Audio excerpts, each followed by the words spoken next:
नमस्कार, जय मल्हार.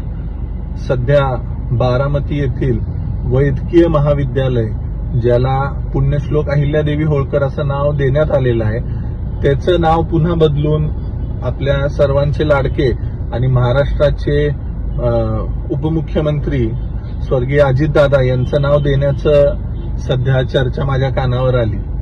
मला आपल्याला या माध्यमातून हेच सांगायचं आहे की अजितदादा हे नेहमीच धनगर समाजाच्या बाबतीत अत्यंत पॉझिटिव्ह होते. समाजाशी निगडीत जे काही प्रश्न होते ते सोडवण्यासाठी दादांनी नेहमीच पुढाकार घेतला आणि त्याचं एक उत्तम उदाहरण म्हणजे वाफगावचा किल्ला.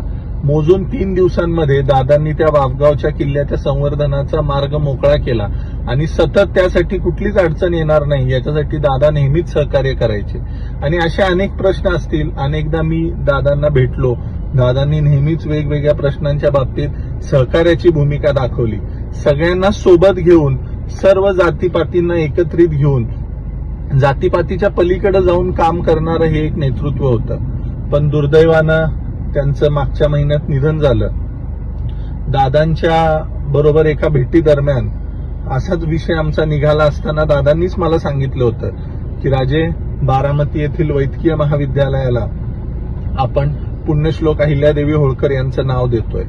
परंतु आज दादांच्या नंतर, आज दादा आपल्यात नाहीत याचं दुःख संपूर्ण महाराष्ट्राला आहे. पण आज दादांच्या नंतर दादांची जी इच्छा होती की ज्या वैद्यकीय महाविद्यालयाला पुण्यश्लोक अहिल्या मासाहेबांचं नाव असावं, ते नाव बदलण्याचा घाट घातला जातोय.